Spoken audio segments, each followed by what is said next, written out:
y cultura. Les recordamos, por favor, apagar los celulares o programarlos en modo silencioso para evitar cualquier interrupción innecesaria. Preside la mesa de honor Jorge Mario Cabrera Valverde, moderador de la sala central. Nos acompaña Esther Cestelo, de la Universidad Complutense de Madrid, quien realizará la conferencia plenaria titulada en torno a la presentación de 2 libros de literatura infantil y juvenil, El diario hablado de Clara y Clara y su diario de camino.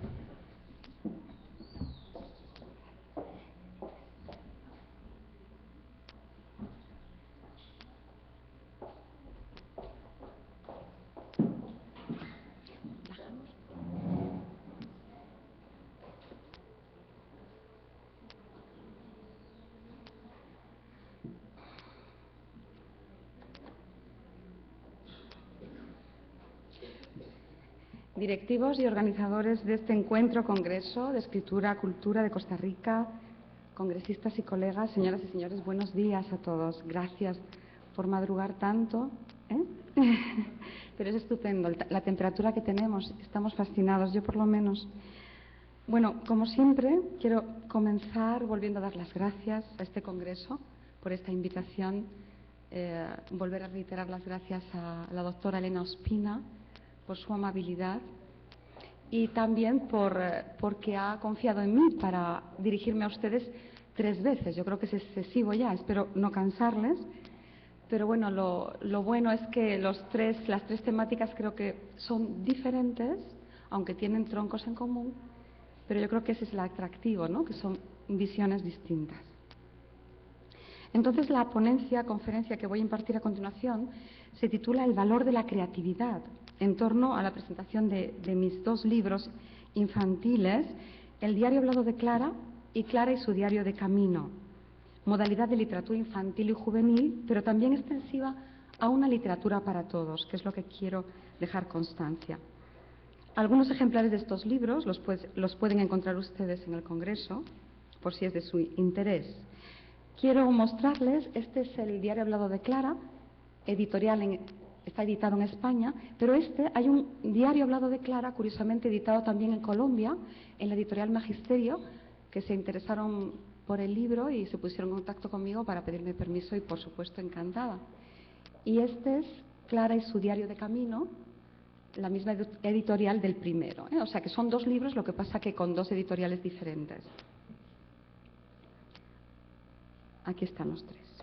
Bueno, entonces quiero decirles que mis derechos de autor los he donado a las ONGs Aldeas Infantiles y Save the Children, organizaciones con las que colaboro desde hace años. Además, quiero agradecer a Save the Children por haberme honrado con el nombramiento de embajadora de esta organización durante varios años. Y recordarles que el trabajo de estas organizaciones consiste en ayudar, proteger y defender a todos los niños del mundo y sobre todo a los que no tienen nada y se encuentran en situaciones límites de vida. Mis derechos de autor solo son un gesto, pero creo que además de la ayuda material que he querido brindarles, lo más importante es que a través de estos libros se escuchen sus nombres y quizás a partir de ahora algunos de ustedes quieran colaborar con ellos de la forma que consideren más conveniente.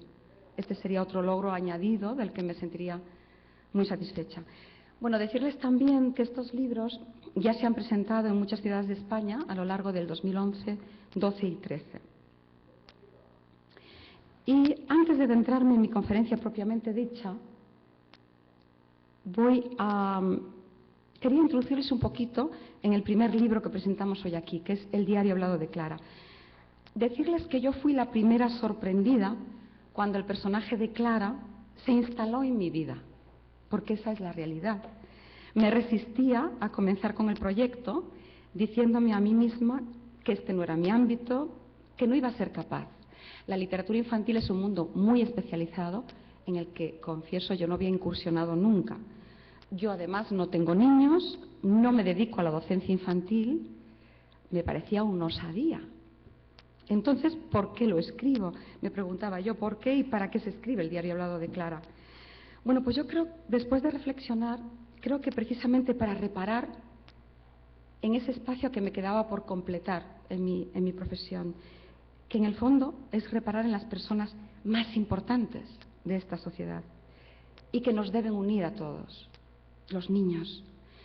Pienso que para ellos y por ellos tenemos la obligación de luchar y conseguir un mundo mejor. Porque los niños nunca son culpables de nada, merecen todo lo bueno, pero a veces no somos conscientes de su importancia ni les tratamos como merecen. Y respecto de esto, decía mi admirado filósofo Julián Marías en su libro Mapa del Mundo Personal: cuando la lengua habla de persona mayor, deja entender que hay una persona menor, que es el niño. Esto es un error, ya que la condición personal no es adquirida, sino constituida, mejor aún, descubierta y progresivamente poseída. Esto lleva a la conclusión de que hay que tratar al niño siempre como persona, con lo cual de paso se logra que su maduración sea más temprana y perfecta. En esta misma línea decía el maestro Antón García Abril en 1979, este compositor es uno de los compositores más importantes de España, internacionales, al cual yo dediqué muchos años, que fue el motivo de mi tesis. Por ejemplo, ponerles para situarles, por si acaso no lo conocen, Antón García Abril es a la segunda mitad del siglo XX, lo que falla fue a la primera mitad de ese siglo, ¿no?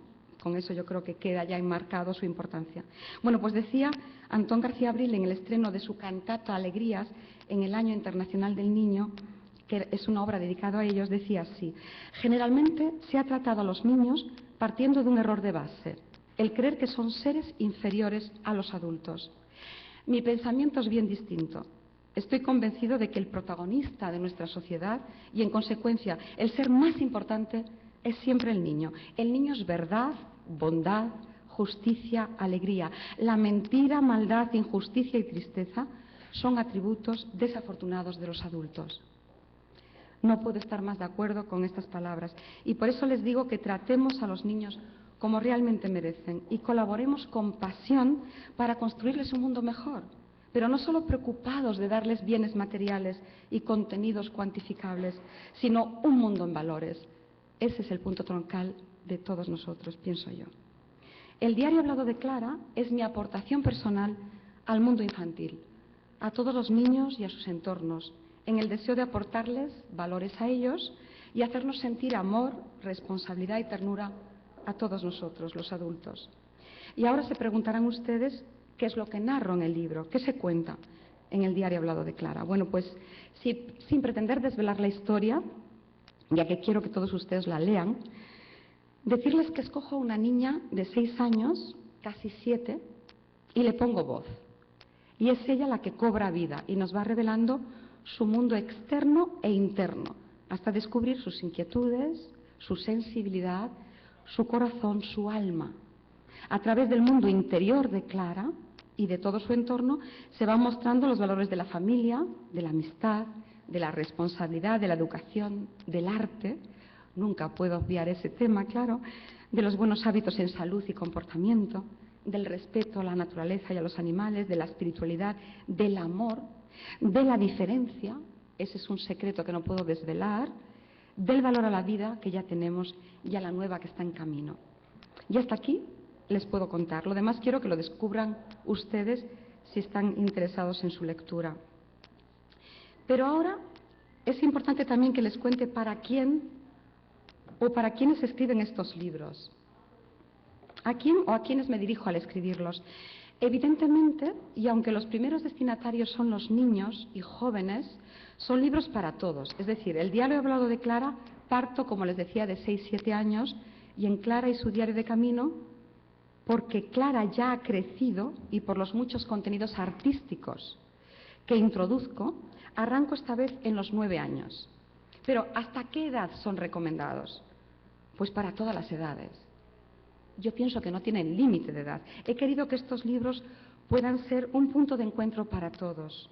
Los adultos tenemos que mirar en nuestra esencia, en ese niño que llevamos dentro y que no debemos perder, ya que eso es lo que somos, eso es lo que nos define. Pero como les digo, a los niños y jóvenes me dirijo para que, además de entretenerse y disfrutar de la lectura y aficionarse a ella, colaborando así en la formación de buenos lectores del mañana, aprendan a descubrir su entorno y a descubrir la vida. Mi perfil como pedagoga, psicóloga y artista está presente, intentando ayudarles en el aprendizaje cotidiano de diferentes hábitos. Pero lo más importante, intentando ayudarles a descubrirse y a reconocerse a través de su singularidad y de su diferencia. Y todo esto presidido por el amor y el cariño de los suyos. Como conclusión, estos libros también están dirigidos al entorno de esos lectores infantiles y como extensión a la sociedad en general. La familia como valor exponencial para la educación de los niños y la formación en valores a través del amor de los padres, abuelos, hermanos y demás integrantes de esta institución, y también la escuela, los amigos, muestran en estos libros cómo se puede ir construyendo la fortaleza psicológica de los niños para que vayan valorando la importancia de su singularidad, pero en el orgullo de formar parte de un colectivo, llegando a comprender que, además de ser únicos y maravillosos, nunca se sentirán solos si aprenden a quererse a sí mismos y a querer a los demás. Porque lo que he necesitado dejar claro a través de estos libros es que, como dice San Pablo, el amor nunca falla, el amor lo puede todo. Y con todas las distancias históricas, también lo decía el famoso psicólogo Kjörnik en su libro El amor que nos cura. Y también el filósofo Carlos Díaz, diciendo: el amor dignifica y rescata del olvido y de la muerte, reconstruye lo deficiente, asume la deuda, enjuga el llanto. Por eso quien es amado renace. Clara también renace cada día en ese ambiente amoroso que sus padres le proporcionan. Sus padres le cuentan la verdad, le dan confianza, le explican las cosas para que se sienta tranquila y crezca sin miedos ni inseguridades. Y respecto de esto decía el maravilloso escritor Paulo Coelho en su libro El peregrino en Compostela: cuando amamos y creemos desde el fondo de nuestra alma en algo, nos sentimos más fuertes que el mundo y sentimos una serenidad que nada podrá vencer nuestra fe. Esa es la seguridad que tenemos que dar a nuestros niños. Los padres, los abuelos, los educadores y la sociedad en general tenemos la obligación de proporcionar a todos los niños la serenidad, fortaleza necesaria para que puedan vencer todos los obstáculos y problemas que el mundo y la vida seguro les mostrará. Y también quiero decirles que escribir estos libros, escribir el diario hablado de Clara y Clara y su diario de camino, me ha aportado a mí muchas cosas buenas. Lo más importante, la oportunidad de reflexionar sobre todos los niños y niñas en general.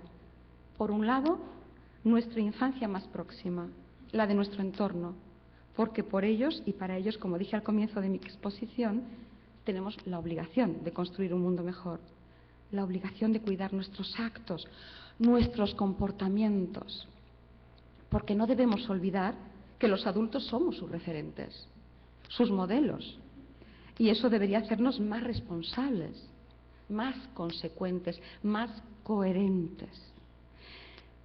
Pero también debemos sentir a la vez la humildad de vernos reflejados en ellos, porque en el fondo los niños son los auténticos modelos. Como dice la Madre Teresa de Calcuta, los verdaderos maestros, las personas a imitar, porque mirándoles estaremos descubriendo los verdaderos valores, la esencia de las cosas.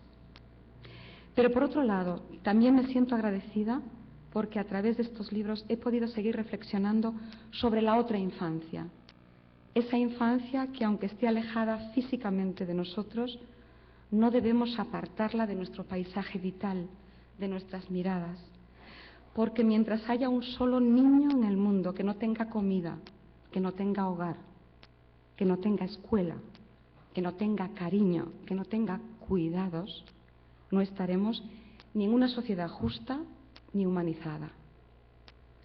Espero y deseo con vehemencia que estas lecturas les remuevan muchas cosas buenas por dentro, que escuchen a su corazón, que se dejen llevar por esa sensibilidad que todos tenemos pero que a veces encontramos dormida. Déjense ayudar por Clara.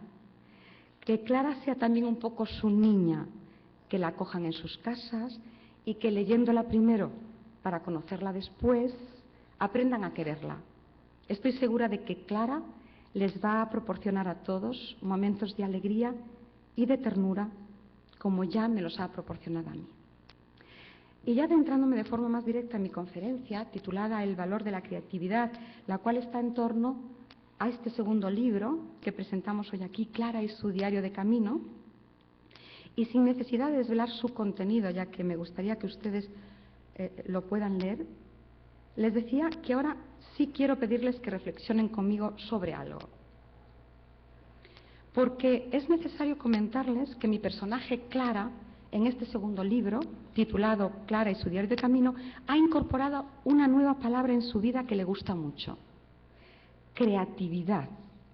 A mí también es un término que no solo me encanta, sino que me interesa profundamente. De ahí que haya seleccionado para esta conferencia el título El valor de la creatividad. Pero realmente, ¿qué es la creatividad? Y es que es una palabra que está tan de moda, se habla tanto de ella, que a mí me gustaría fijar un poco la atención en su significado, pues creo que muchas veces no se acierta suficientemente en la dimensión de este término. Porque quiero destacar que, en mi opinión, la creatividad no se trata de un simple acto de creación, sino todo lo contrario. Es un proceso complejo en el que intervienen factores muy diversos: la genética, la inteligencia, el medio sociocultural, la motivación, la percepción, la imaginación, el estilo de aprendizaje, la actitud. Todos ellos confluyen para generar un producto creativo que tiene que ser novedoso y original. El ámbito de ese producto creativo puede ser muy amplio, pues abarca todas las dimensiones de la vida: la música, la pintura, la ciencia, la tecnología, pero también se puede extraer a actividades más cotidianas. Entonces, existen muchas definiciones sobre el término creatividad. Ello depende de la teoría o perspectiva que se estudie. La definición que da un artista es distinta a la definición que pueda dar un científico. Y dentro de los artistas, la definición que pueda dar un pintor es muy distinta a la de un músico o a la de un arquitecto. En el mundo de la ciencia pasa igual. La visión de un neurocientífico es muy diferente a la visión de un ingeniero o de un químico. No obstante, en todas las definiciones, como he dicho anteriormente, se contemplan dos rasgos comunes: novedad y valioso. Para un lenguaje coloquial, a mí me parece muy adecuada una definición que creo es muy ilustrativa. Dice así: creatividad, mirar donde todos han mirado y ver lo que nadie ha visto. Qué interesante, ¿verdad?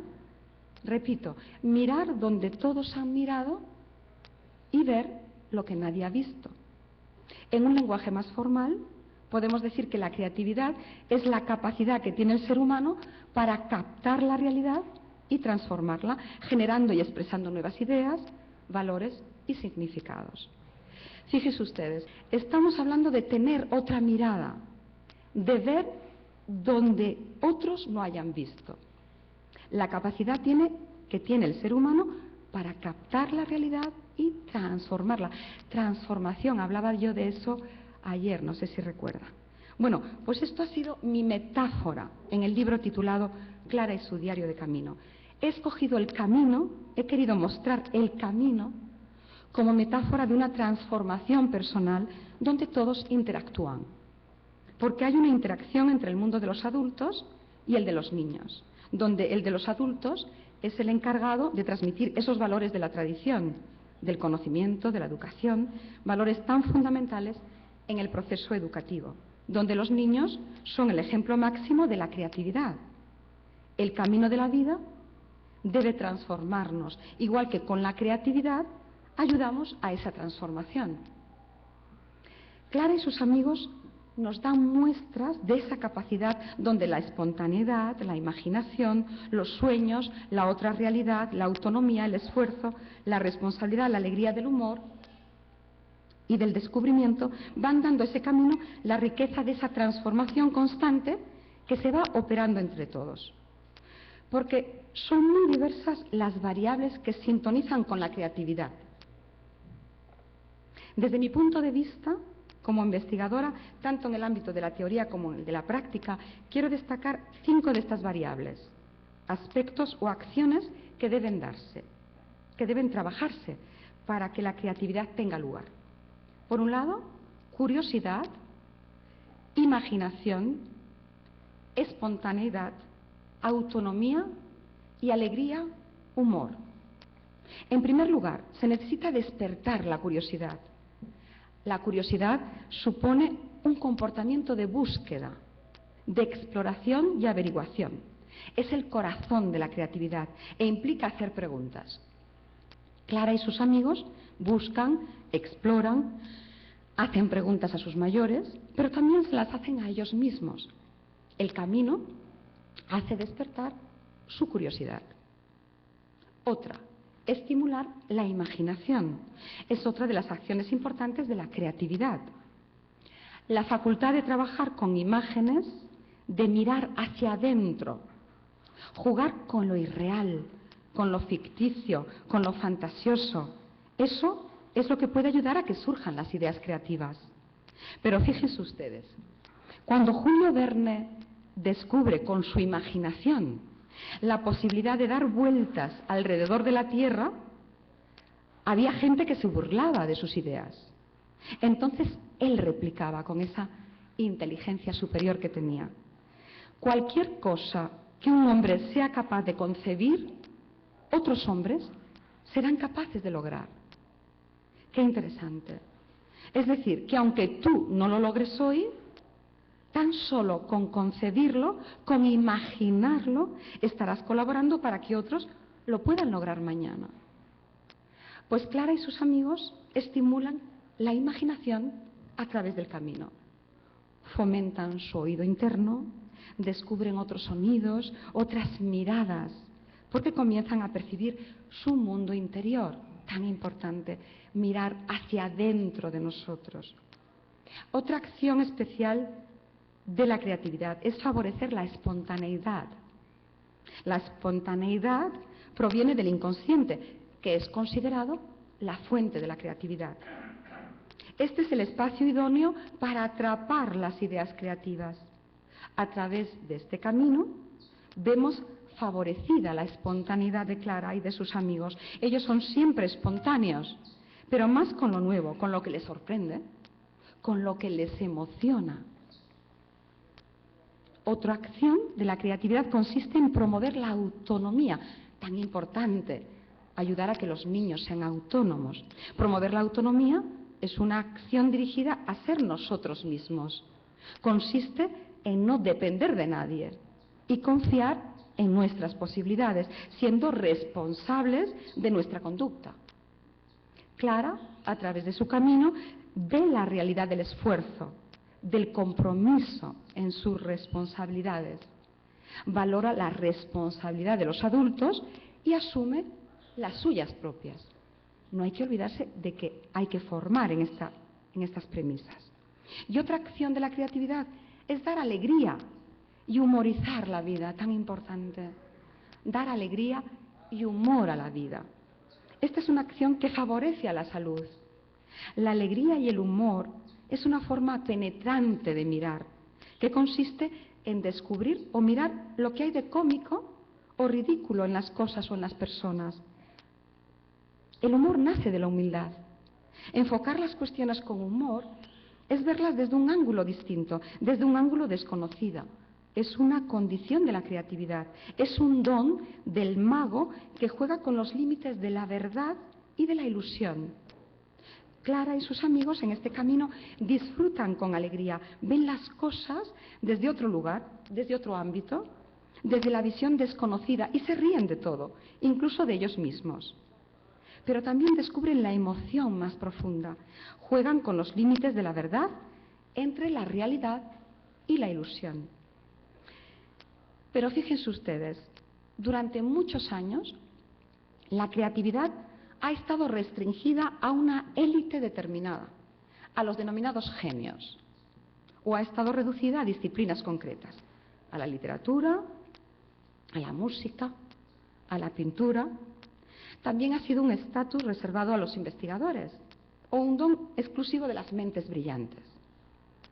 Y todas estas apreciaciones han supuesto, en mi opinión, un verdadero hándicap para la expansión de la cultura de la creatividad, que debe estar dirigida a todas las personas y a todos los rincones, sin exclusión alguna. Porque la creatividad es una capacidad innata, natural en el ser humano, que se encuentra latente y solo necesita de un clima facilitador para que pueda florecer. La actividad creativa es consustancial al ser humano y ha sido la práctica común a lo largo de la historia de la humanidad. La creatividad es un bien universal que está ligada con todas las corrientes del pensamiento. Es un valor absolutamente democrático que está a disposición de todos los seres humanos. Es una visión pluridimensional y holística, conectada con todas las facetas de la vida. Es un link que interactúa con todas las disciplinas, una capacidad poliédrica que se abre en un gran abanico que no debemos cerrar. Con este libro y en ese compromiso que he adquirido y a la vez vocación que poseo de plasmar pedagogía a través de mis palabras y también reflejando mi perfil como músico, como artista, y que cree en que el arte de lo creativo es un valor, he querido mostrar en Clara y su diario de camino un mundo creativo intentando ayudar a ese crecimiento personal y espiritual. Y todo esto potenciado en ese recorrido humano y familiar a través de la belleza. Otro punto interesante que siempre repito en mis conferencias: la belleza de la naturaleza, la belleza del arte, la belleza de la historia, la belleza de la música, la belleza de la espiritualidad, la belleza del descubrimiento. Viene muy bien recordar aquí lo que decía Picasso, que los verdaderos artistas son los niños, porque vivir una vida personal creativa está a nuestro alcance. La creatividad no tiene límites, no entiende de barreras, llega a todos los lugares y a todas las personas. Solo hace falta activar el mando a distancia y elegir el canal apropiado para captar esa potentísima energía.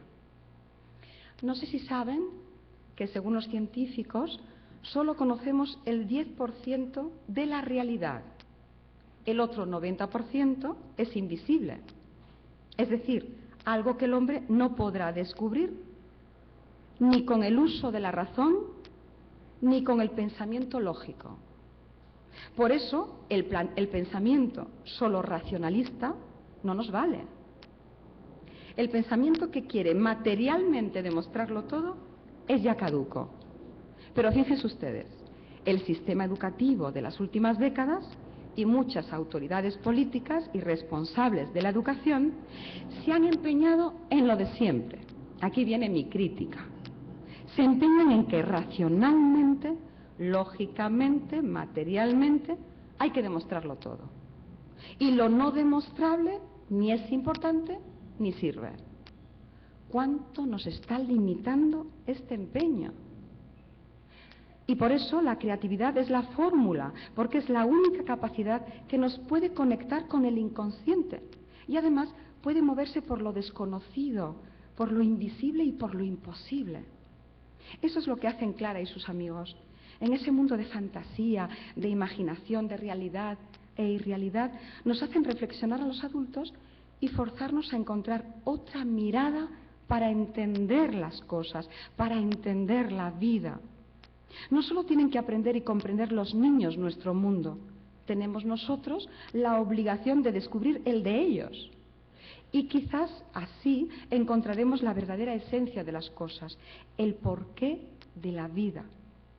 Recuerden otra vez lo que nos decía tan sabiamente la Madre Teresa, que los verdaderos maestros son los niños, porque el camino de Clara Mira hacia adelante. Pensar hacia adelante es un arte. Los grandes hombres que han movido el mundo han pensado siempre hacia adelante. Pensemos en Cristóbal Colón, Copérnico, Beethoven, Picasso, Jesús. Ellos supieron proyectar una nueva mirada diferente. Aprender a pensar hacia adelante es la clave para ser creativo. Es la clave del camino. Es también la clave del camino de Clara. Decía la Madre Teresa con estas palabras: sigue caminando, aunque todos esperen que abandones. Cuando por los años no puedes correr, trota. Cuando no puedas trotar, camina. Cuando no puedas caminar, usa el bastón, pero nunca te detengas.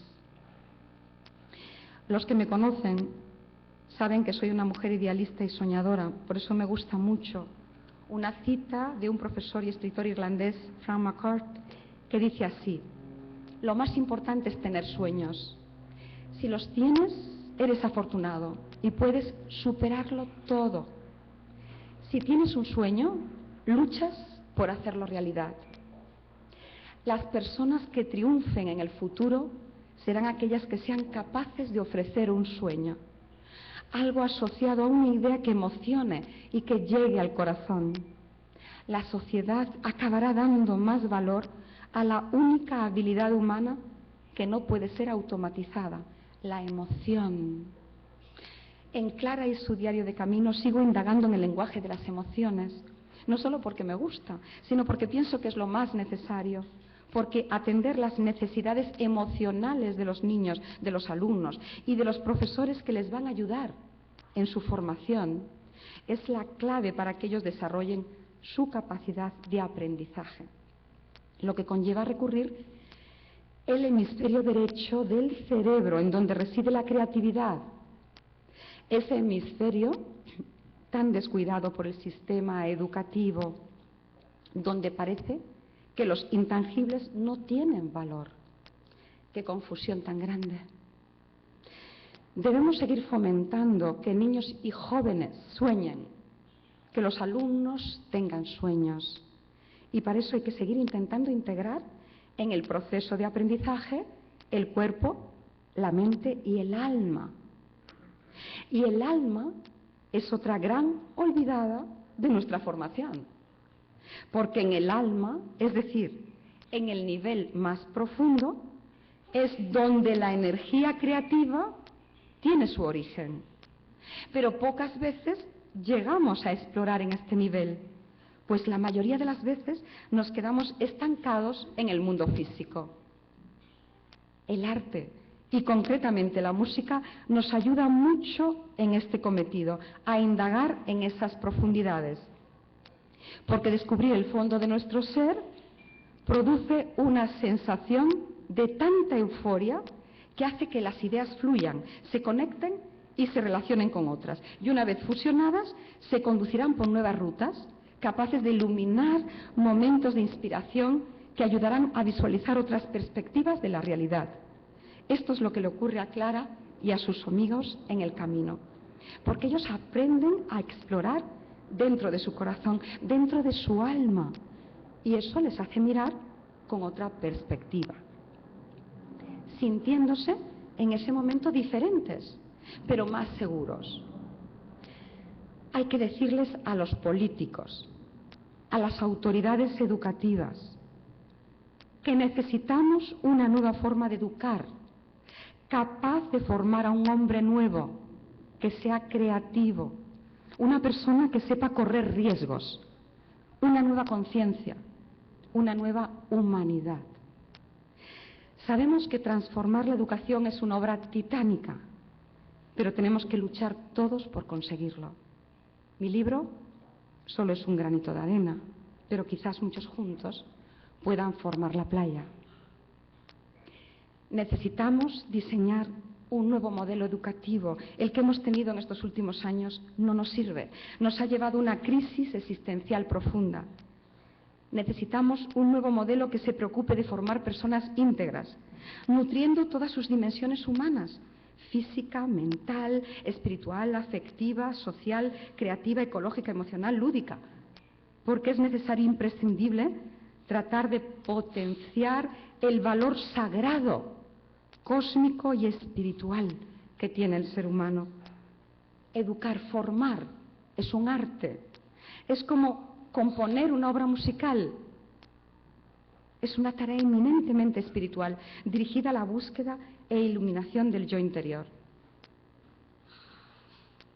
Si un padre o una madre, si un maestro o una maestra, y estoy ya finalizando, si un profesor de universidad en la formación del futuro profesorado, formación tan necesaria hoy en día, si todos ellos ponen amor en esta misión, ponen vocación, pasión y emoción, obtendrán con toda seguridad grandes resultados, magníficos resultados. Todo esto se consigue potenciando la creatividad. Y la sociedad necesita, hoy más que nunca, personas creativas. Porque en estos momentos de profunda crisis generalizada, porque todos sabemos que esta crisis no es solo económica, sino una crisis humana, intelectual y espiritual, una profunda crisis de valores. La sociedad necesita más que nunca personas creativas para salir de esto. La prosperidad de un país dependerá del pensamiento creativo que desarrollen sus habitantes. Ojalá que leyendo Clara y su diario de camino se sientan acompañados en ese camino tan interesante que se han trazado, en ese viaje de la vida que tenemos que emprender todos. Ojalá que con el diario hablado de Clara y con Clara y su diario de camino exploren un mundo creativo que les aporte alegría, emoción, ilusión y esperanza en que conseguir una mirada diferente es posible. Muchas gracias.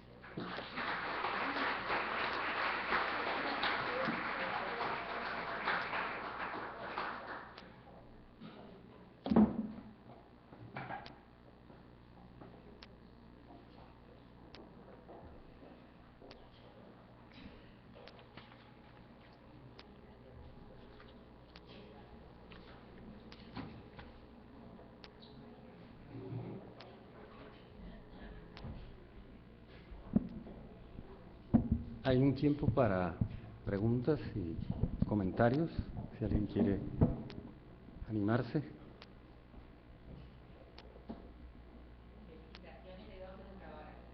Ay, muchas gracias. Es mi derecho que alguien esté tan dotado de tantísimas cualidades. Ay, por Dios. Cuando empezó la frase, no hay derecho, digo, Dios mío, ¿qué va a decir? Algo he hecho mal. Muchas gracias. Son ustedes tan generosos. Y esto no es, de verdad, yo creo que ya un poco se ve en mi perfil que no soy capaz de ser políticamente correcta, ni de hacer cosas, ni de decir cosas que no siento. Entonces, ¿cojo el micrófono? Sí. Entonces decirles que estoy fascinada con su país, pero lo más importante, el país lo definen las personas. Y yo que soy tan observadora y creo que trabajo en la sensibilidad, desde que aterricé en el avión y desde que me fueron a recoger, he visto esa mirada tan educada, tan prudente, tan sobria, pero al mismo tiempo tan afectiva. Y es que me siento en casa. Entonces, creo que todo lo que ustedes ven también es producto de esa mirada de generosidad que tienen. Pero agradezco muchísimo porque el mejor premio para mí es que mis palabras lleguen, no solo que les despierten algo en su interior, sino que también se sientan identificados, ¿no? Y que entre todos, que para eso estamos aquí, para reflexionar, podamos poner a caminar, ¿no? Dinamizar un poco nuestra vida y sobre todo la de los demás, que es para lo que estamos en esta vida, ¿no? Para ayudar un poco a todos los demás, ¿no? Bueno, pues muchas gracias por eso. Una cosa aprovecho para decirles, y abuso de este tiempo, es que aunque les dije efectivamente, como sé que hay educadores aquí, pues decirles que efectivamente yo insisto que es un libro que deben leer todos, pero por ejemplo, proyectado en la escuela, diríamos que los dos libros que tienen un punto de arranque determinado en edad, como les dije antes, el primero más entre 6 y 7 años, el segundo más a partir de 9 porque tiene muchos contenidos artísticos, está muy enfocado para la educación primaria. Toda esa educación primaria disfrutarán mucho la lectura. Pero después también decirles que como es un libro, insisto, como yo creo que el recuerdo de los libros infantiles que tenemos en nuestro recuerdo son libros para todos, ¿no? Pero me refiero que a mí que me han llevado ya por muchos sitios para exponer estos libros, decirles que como en el segundo libro, Clara y su diario de camino, hay tantos contenidos artísticos, entonces se ha utilizado también para secundaria, porque hay muchos descubrimientos de arte, ¿no? Claro que yo tengo que poner esa semilla ahí también y aprovecho para hacer ahí mi granito de arena en mi especialidad, ¿no? Entonces decirles eso por si les ayuda. Después no sé si alguien, como veo que no se animan, a ver qué es esto. Anímense, estoy aquí yo para que me pregunten lo que quieran. Pero otra cosa, nadie me pregunta qué es el camino. Bueno, yo ya les he dicho que es una metáfora, pero les voy a ayudar con algo, es decir, es una metáfora, evidentemente, de la vida, pero también está ubicado en un sitio concreto. O sea, el camino existe. Ese camino, yo no he querido titularlo con la realidad, pero ese camino existe. Y es un camino que nos une a todos los cristianos. A ver, por ahí, el camino que nos une a todos los cristianos. Sí, pero el camino físico que nos une a todos por Europa y por el mundo, el Camino de Santiago. Es decir, que yo he puesto ahí un paisaje, un poquito también de aunar a todos los pueblos, ¿no? En ese peregrinaje que tenemos todos en la vida. Es una metáfora, pero también quería comentárselo. Bueno, hablo mucho yo, yo quiero que hablen ustedes.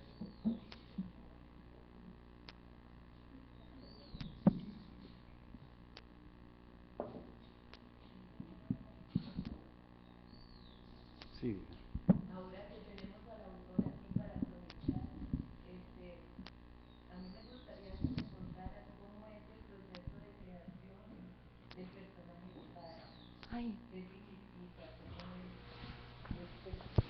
Qué bonito, qué bonito. Y además es que me suelen preguntar, hacer esa pregunta en muchas conferencias. Me decía la compañera, ¿no? Que ¿la han escuchado a todos? Sí, ¿verdad? Bueno, pues realmente tengo que confesar que fue algo precioso. Como les decía, un poquito subliminalmente, yo no esperaba, es decir, me surgió de verdad algo como sucede en el arte muchas veces, ¿no? Es decir, yo siempre pienso, yo soy un músico trabajador, con lo cual eso de la musa, siempre digo que no se piensen ustedes que en el arte cae una musa y de repente lo hace todo, no, todo es trabajo y constancia, ¿no? Lo que pasa que si bien es cierto que muchas veces hay un punto de inspiración, algo que no sabes por qué, te surge una idea, ¿no? Y esa idea después hay que ponerse sobre tu ordenador, sobre tu mesa y trabajarla. Y entonces eso es lo que me pasó con Clara, pues de repente surgió en mi cabeza una niña, pero así, espontáneamente. Y cuando cansada me iba a dormir y a descansar, pues esa niña me hablaba. Y yo no sé si esa niña puedo ser yo, no lo sé. Pero yo creo que en el fondo es ese misterio de, yo pienso que como yo soy tan inquieta, ¿no? Y en el fondo ya ve que tengo ese perfil de inquietud, de aunarlo todo, de hacerlo todo integral. Yo creo que era algo que me quedaba, ¿no? Por hacer.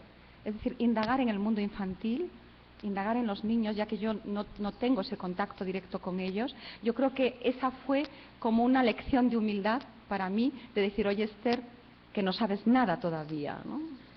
Que es que te quedan los enanos, con cariño lo digo, te quedan los pequeños, que son los que te van a dar esa humildad de decir, oye, hay que pararse a pensar que todo esto está aquí para ellos, ellos son el futuro, ¿no? Entonces yo creo que fue eso. Entonces yo me resistía, decía, no puedo, pero ¿qué osadía? Si esto es porque si ustedes reparan, hay muchas personas, la literatura, a veces muchos escritores combinamos varias especialidades. Es muy frecuente que un escritor de novela también haga indagaciones en poesía. A veces es posible, haga ensayos, haga novela, pero casi todos, si ustedes reparan, los escritores de literatura infantil son solo de literatura infantil. Es decir, que es un mundo muy especializado, ¿no? Pero bueno, yo creo que entonces ya cuando vi que seguía, que no era una ilusión, sino que estaba ahí, era un hecho ya, pues dije, voy a ver qué pasa, ¿no? Y yo también, como soy muy exigente y perfeccionista y muy crítica conmigo misma, si no hubiera visto que caminaba con fluidez, lo hubiera dejado. Es decir, yo me puse ante mi ordenador y pensaba que me iba a paralizar ante ese espacio blanco, ¿no?, que nos deja ese miedo escénico de no saber ponerme en ese lenguaje naif, pero al mismo dotarlo de profundidad, ¿no? Pero salió con una fluidez que yo creo que en el fondo es eso. Supe indagar y hacer una dicotomía, ¿no? Por un lado está Esther y por otro lado está Clara, y entonces yo dejé que Clara me hablase. Y ese es el secreto. Clara existe. Clara existe. Clara es mi niña literaria. Yo no tengo niños y se conoce que tenía que crear a mi niña literaria. Y ahora la traigo, pero como yo quiero e intento ser generosa, quiero compartirla con ustedes.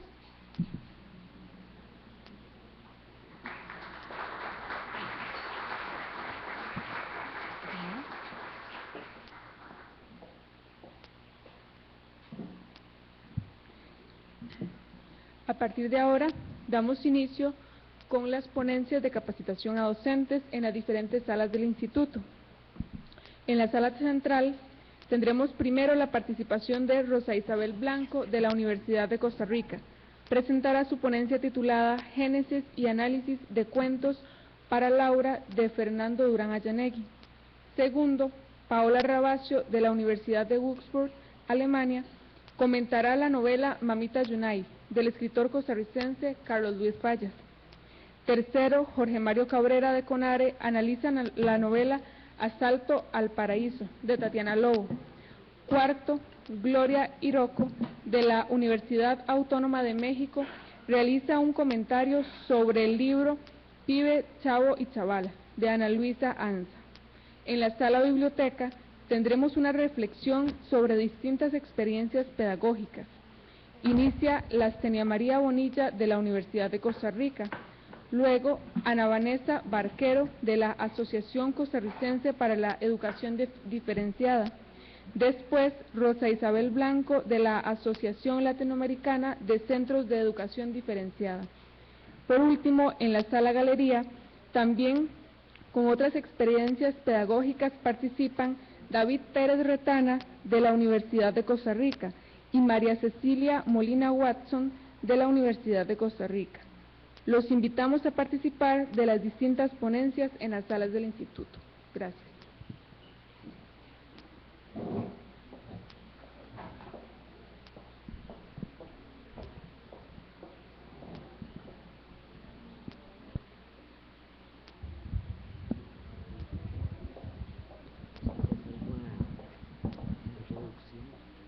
Muy bien.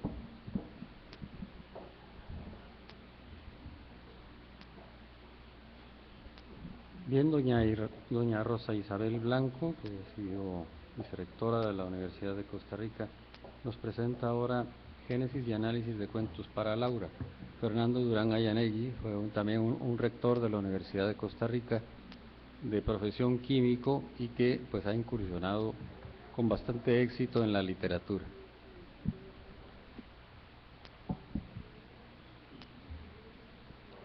Buenos días. Voy a hacer un muy breve resumen biográfico del doctor Durán, sobre todo en atención a las personas de fuera del país que podrían no conocer mucho de él. El doctor Durán es un químico, educador y escritor costarricense, alajuelense, y ahí a veces parte de su sentido del humor en algunas de sus obras, y autor de una ingente obra narrativa y de innumerables artículos periodísticos.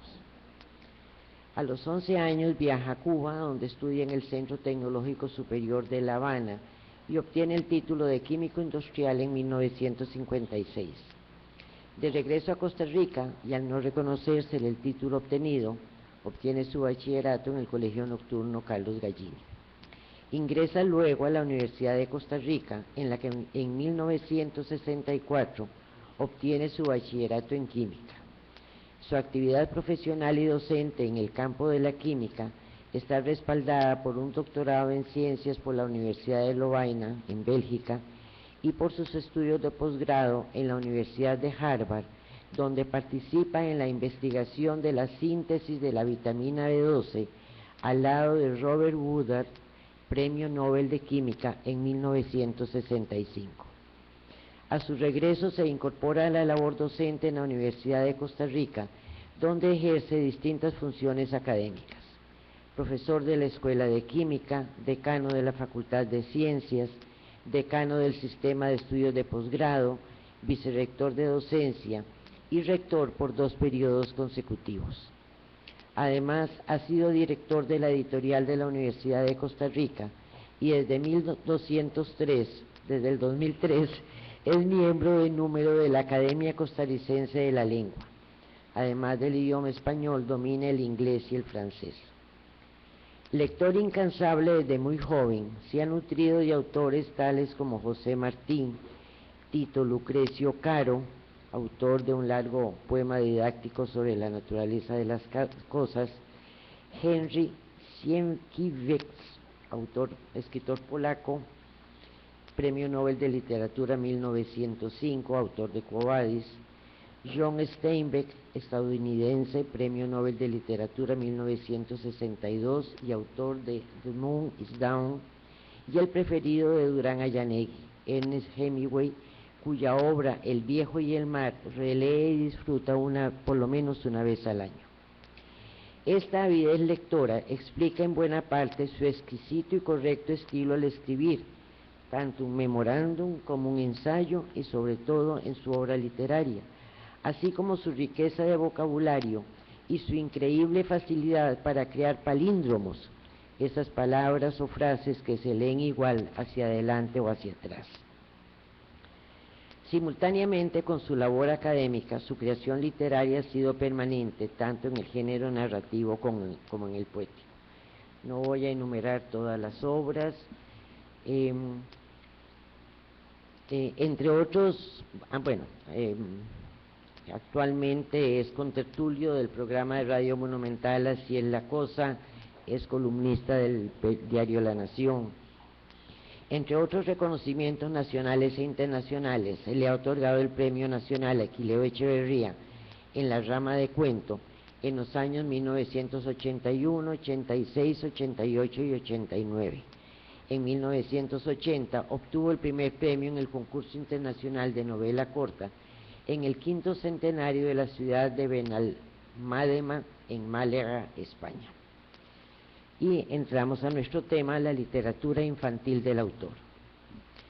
A finales de la década de los 60, y mientras cursaba sus estudios de doctorado en Bélgica, era frecuente que con su familia se desplazara a otros países, sobre todo a Holanda y Alemania. Viajar en carro durante varias horas con 2 hijas pequeñas, una de 1 año y medio y otra de 3, era todo un reto para la familia. Si a esto se añade la creatividad innata del padre, es fácil deducir cómo se las ingeniaba para entretenerlas, con cuentos que inventaba, modificaba, reducía o alargaba, según las expectativas y la aportación de las niñas. Y es aquí donde aflora una de las características esenciales que luego mostrará en su literatura: un profundo respeto por los niños, en absoluta coincidencia con lo que la doctora Sestelo nos manifestaba ahora, a quienes considera que son personas a las que hay que enriquecer desde muy temprana edad. Por esa razón, objeta lo que podría llamarse trivialidad o simpleza de algunos cuentos. Los suyos buscan enriquecer el vocabulario de los infantes, estimularlos a encontrar semejanzas y diferencias, a predecir conductas y resultados, a respetar la diversidad, y todo ello sin dejar de lado el afán de hacerles la vida placentera con el acompañamiento de sus padres en particular y de los adultos en general. Impulsan a la curiosidad, a la adquisición de conocimientos, a descubrir, conocer e interpretar la realidad que los circunda. En síntesis, incitan a pensar y a disfrutar de hacerlo. Sus cuentos infantiles son antropocéntricos. Buscan, como dice Piotrowski, cómo hacer entender mejor a los hombres y al mundo en que viven. Si partimos de lo que encontramos escrito de Pineda Botero en el 2009, dice, comillas, la palabra autor, que indique el origen de la obra, alude a la entidad responsable de la originalidad. El autor da fe, avala el contenido, le da valor. Actúa como fiador con autoridad histórica, como modelo y único dueño. Su trabajo pasa por múltiples etapas, un poco también lo que nos decía ahora Esther, y solo está terminado cuando él mismo lo decide. Mientras tanto, es un simple borrador, un proyecto, un esquema que pertenece únicamente a su esfera íntima. Una vez terminada, la obra podrá darse a la imprenta y entonces tendrá algún impacto social. Y estos cuentos, ideados originalmente para sus hijas, luego escritos, publicados y disfrutados por muchos niños y niñas más, aún son recreados para sus nietos.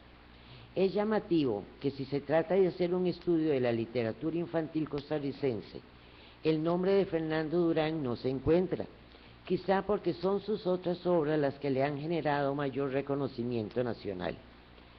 Sin embargo, me atrevo a afirmar que es su independencia de pensamiento respecto al concepto de literatura infantil la que le ha mermado el reconocimiento en este campo específico. Así, coincido plenamente con Piotrowski cuando manifiesta: todo autor trata de gestar su creación por medio de su propio yo y en ella sensibiliza hacia los valores universales, nacionales, sociales y éticos. Ningún escritor es sobrevalorado, pero sí existen las obras sobrevaloradas. Si entendemos cultura o vida cultural como un término que resalta un doble aspecto, comillas, cita de Banús, forma parte de la vida, de la persona y de la vida de las sociedades, lo cual también significa que está imbricada con los demás elementos de la vida, influyendo y viéndose influida, y que, a su vez, está viva, y por lo tanto vive en la historia, vive una historia, es decir, es transformada. Así podemos afirmar que el caudal cultural del autor, reflejado en todas sus obras, también está muy presente en su literatura infantil. Cuentos para Laura, yo hago el análisis con base en la edición de 1986 de la edición Alma Mater, aunque también hay dos ediciones de 1999, una de la editorial Guayacán y otra de la editorial Alma Mater, donde hay incluidos otros cuentos, pero partiendo de la de 1986, ahí hay 4 cuentos. Los frijolitos de Don Gaspar. Brevemente, el argumento de los frijolitos de Don Gaspar es un botón que cae en un grupo de frijoles y a fuerza de convivir con los frijoles se cree frijol, pero cuando los frijoles los están vendiendo en el mercado, nadie quiere comprar ese frijol con huecos porque parece que tiene gorgojos. Pero finalmente un campesino llegó y dijo: pues me interesa, écheme el frijolito con gorgojo, y se lo llevó para la casa. Claro, cuando pusieron a cocer los frijoles, ese frijolito huequeado no se suavizaba de ninguna manera. Entonces simplemente lo tiran al patio. Pero entonces él comienza a echar raíces y comienza a hacer una enredadera llena de vainicas, llena de frijoles con huequitos, o sea, de botoncitos. Y a nadie le interesan esos botoncitos. El dueño de la enredadera los pone a cocinar y jamás logra suavizar los botones, ¿verdad? Entonces le dice a la esposa: ay, mira, llévaselos a Don Gaspar, al sastre, porque él es muy pobre y tal vez se los logra cocinar un poco más y le da de comer a sus hijos.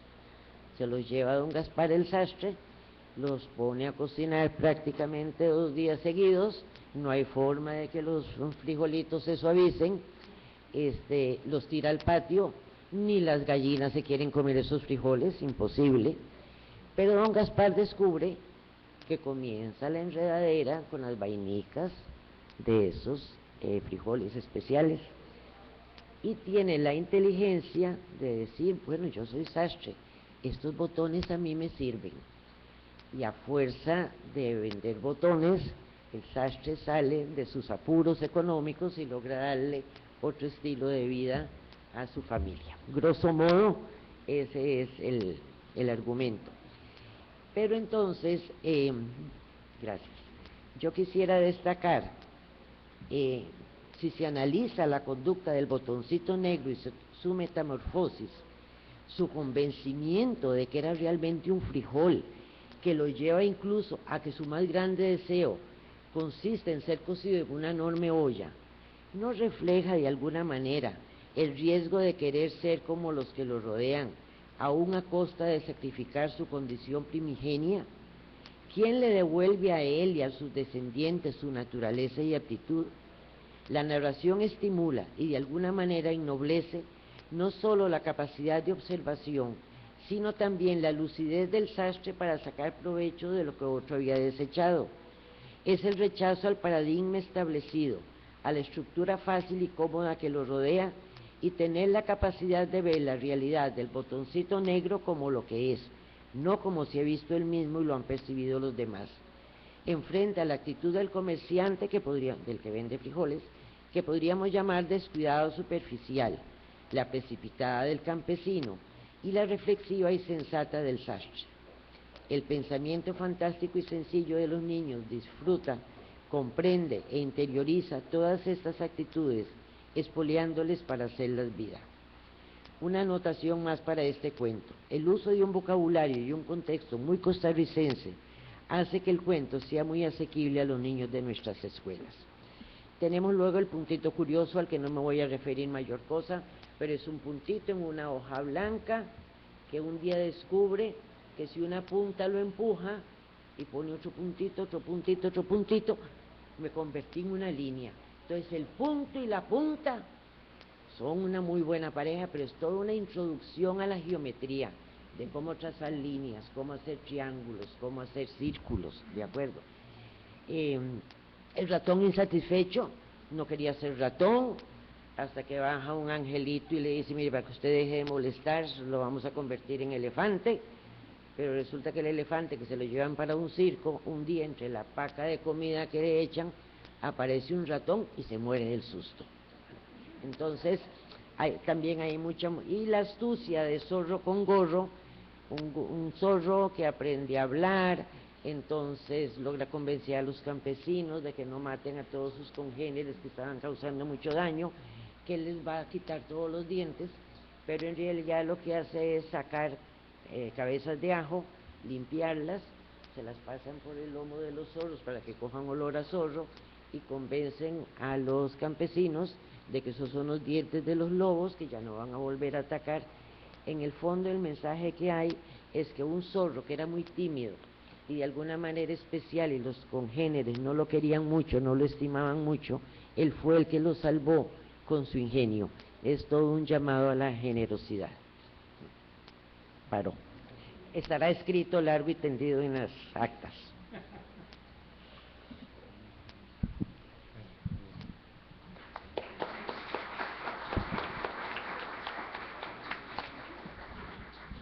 A continuación, Paola Rabacio, de la Universidad de Würzburg, Alemania, nos va a hablar de Carlos Luis Fallas en el cuento Mamita Yonay. Buenos días. La ponencia que deseo compartir con ustedes hoy pretende ser un ejercicio de análisis literario en un ámbito que estoy comenzando a explorar. Se trata algo así de como una iniciación en la poética latinoamericana. Así que cualquier comentario, crítica, aporte será más que bienvenido, agradecido. Esta ponencia nace a partir de mi actual proyecto de investigación doctoral centrado en la presente cultura de escritura femenina costarricense sobre y desde el Caribe en tanto narrativas de liberación. Mi interés yace en reflexionar algunos elementos de la obra para pensar lo histórico dentro de lo literario y de cómo lo literario puede ser además un texto histórico, es decir, un texto que produce historia. Analizar la novela de Carlos Luis Fallas, tan importante para el escenario histórico no solo costarricense, sino además centroamericano, tiene hoy por objetivo resaltar su papel en tanto testimonio literario. Tomando en cuenta que un texto es producto de un contexto determinado por sus circunstancias históricas, no podemos obviar que éste, en tanto producto cultural, tiene una función fundamental en la producción de la memoria y del recuerdo de dicha realidad. Es el caso de Mamita Yunay de Carlos Luis Fallas, una novela que, para quien no la conoce, narra, describe y pone en evidencia un pasado de opresión y explotación en el territorio caribeño de la nación costarricense. La novela tiene una función mnemotécnica que logra traer al presente lo que fue de los enclaves bananeros en la primera mitad del siglo XX, exponiendo las miserias, dificultades e injusticias vividas por los peones. Su fuerza yace en la exposición de las condiciones sociales y laborales consecuencia de la presencia de la compañía frutera norteamericana y en el claro deseo del autor por crear una conciencia de clase en una Costa Rica de mediados del siglo XX. Como afirma Víctor Hugo Acuña, no es posible leer Mamita Yunay como una novela o como mera obra de ficción. Podemos acercarnos a ella también en tanto fuente histórica. Por tanto, a la hora de aproximarse a la novela, confluyen dos posibles metodologías, una literaria, la otra histórica. Entre estas dos disciplinas se da un fluir que no agota la una en la otra, sino que entrelazándose permiten una lectura política del texto. En él encontramos una fabricación poética que gira en torno a las realidades de dichos enclaves y que permite al lector adentrarse con facilidad en la realidad vivida por el mismo autor, presentada a través de un narrador homodiegético sibajita. Estas realidades están situadas dentro de un juego narrativo que reproduce un efecto de veracidad al suministrar una cierta correspondencia entre lo contado y lo ocurrido. Además, el aspecto histórico está envuelto y desenvuelto en una estructura narrativa que, a pesar de las mismas declaraciones de Fallas, demuestran una vena literaria que se despliega a través del juego de la verosimilitud. Se encuentran varios y variados elementos literarios a partir de los cuales se recrea el mundo de los enclaves bananeros, como por ejemplo la descripción de la hostil naturaleza, de la cocina y de los espacios caribeños, o el juego lingüístico efectuado entre el glosario, la presentación lúdica del inglés y de la jerga popular. Por otra parte, la ironía del título denota una crítica aguda al dejar en evidencia la relación de dependencia económica que se dio frente a la United Fruit Company, representado a través del Yunay, referente sea de la compañía como de los United States, y el vocablo mamita, significante del papel de esta en tanto potencia explotadora no solo de la tierra caribeña, sino también de sus agricultores y por ende de su economía.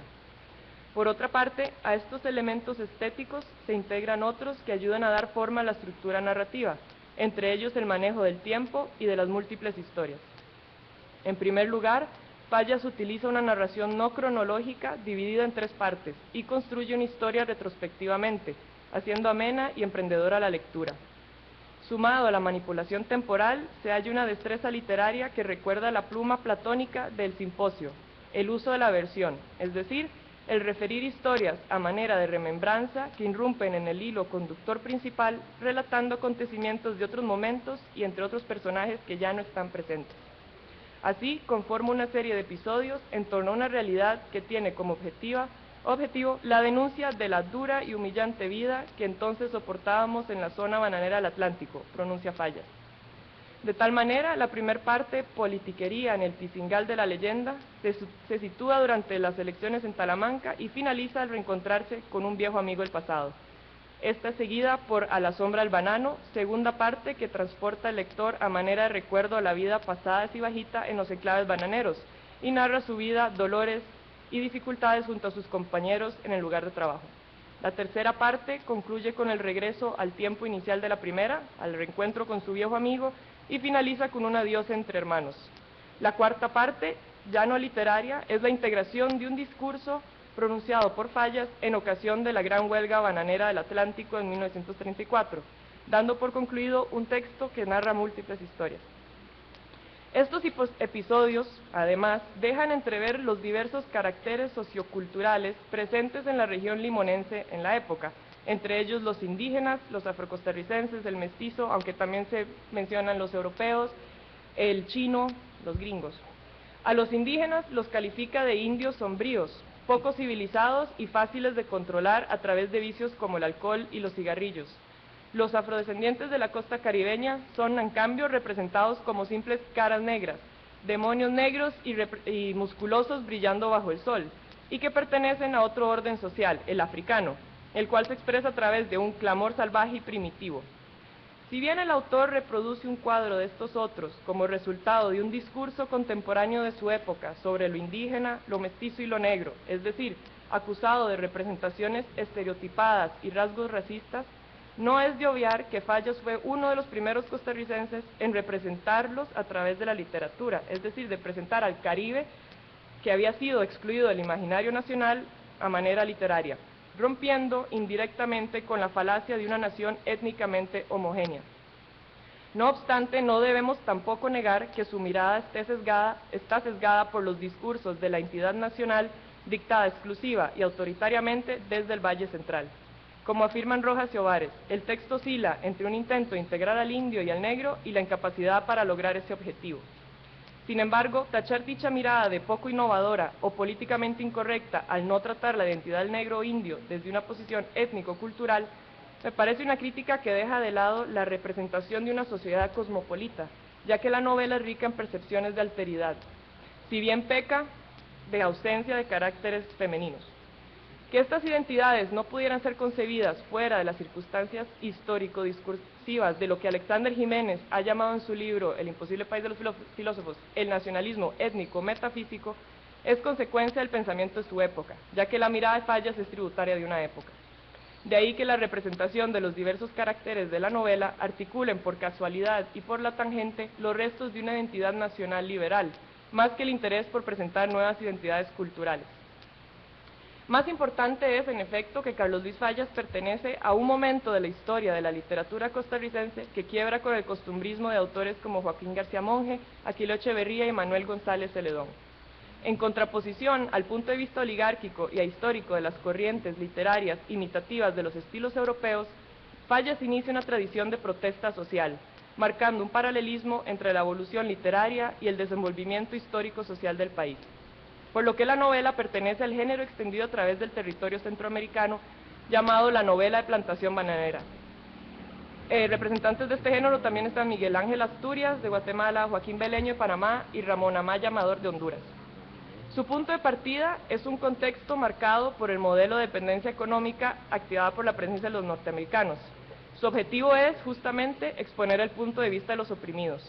De tal manera, Mamita Yunay presenta un realismo social que manifiesta las condiciones históricas y materiales de los enclaves bananeros desde la perspectiva de una clase social sometida y explotada, poniendo evidencia los conflictos de interés y las contrariedades propias de dicho ambiente hostil.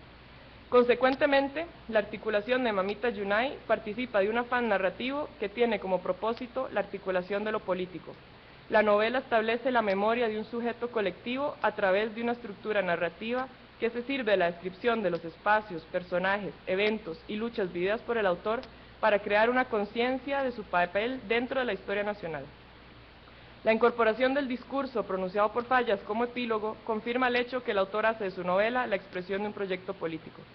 Así, transforma la literatura hacia una nueva función social, generar conciencia de clase para resignificar el pasado hacia un nuevo presente más justo. Por lo que Carlos Luis Fallas, militante comunista y dirigente de las clases trabajadoras, del Partido Comunista y de la Gran Huelga Bananera del 34, acentúa su capacidad de líder en la consolidación de una literatura de protesta social. Esta se convierte, por lo demás, en un tipo de escritura que fortalece el papel de la narrativa en tanto declaración y vestigio no solo de la historia nacional, sino también de una lucha ideológica, el movimiento obrero contra la compañía transnacional. La novela adopta entonces la naturaleza de protesta, especialmente porque correlaciona literatura, historia e ideología de manera íntima. Sus herramientas reflejan a manera de espejo literario uno de los lugares de origen de los movimientos obreros y sindicales en la costa atlántica del país. Y digo uno porque desde el inicio del siglo XX los afrodescendientes estaban ya pronunciándose y llevando a cabo, huelgas contra la transnacional. Se da así una fusión de una escritura histórica con una literaria. Ahora bien, si la escritura histórica se preocupa por la veracidad de los cuadros del pseudo real, o sea, representaciones de la realidad, mientras que la literaria por su verosimilitud. ¿Dónde hallar el punto de encuentro entre estas dos disciplinas a la hora de aproximarse a Mamita Yunay? Siguiendo a Dante Liano, el punto de cruce es el género testimonial, una declaración en la que se justifica y se comprueba la existencia de un mundo a través de una escritura que parte de la mezcla entre ficción y realidad. El testimonio no es totalmente histórico, así como tampoco es únicamente literario. No desea ser literatura, a pesar de que representa experiencias verídicas utilizando la forma literaria. Tampoco es ciencia histórica, puesto que su centro no es la presentación de datos, fechas y evidencias verificables, sino más bien de un pseudo real. Lo que se halla en juego es la consolidación de un texto poético en función de una realidad concebida y vivida por el que testimonia. Lo histórico real ha sido llevado hacia una sustancia imaginaria y el texto literario se ha consolidado a través del proceso de significación de la historia a partir de la experiencia de la misma. Su expresión es el realismo social, en tanto un reto al status quo, y su sintaxis la relación intrínseca entre la narrativa y la dimensión histórica de la primera mitad del siglo XX. El nexo entre ambas disciplinas es el discurso antiimperialista de Fallas, lo que otorga al testimonio una dimensión contraideológica. Por tanto, el proyecto político de Fallas se resuelve en la literatura, y su realismo social alimenta el género testimonial que se expresa en la novela de Plantación Bananera. Consecuentemente, y a manera de conclusión, aproximarse a Mamita Yunay, ya sea desde una crítica literaria o desde una histórica, permite finalmente definir dicha novela como la construcción de un testimonio sobre el Caribe centroamericano, particularmente costarricense, donde lo literario se apoya en lo histórico y dicha juntura sitúa la novela dentro de un combate específicamente ideológico. Mamita Yunay representa el poder de la literatura en tanto agente y efecto de las luchas sociales de la época, que al mezclar realidad y ficción se convierte en un testimonio de estas, desplegando una compleja relación entre estética, ideología y las luchas de poder en la historia nacional. Gracias.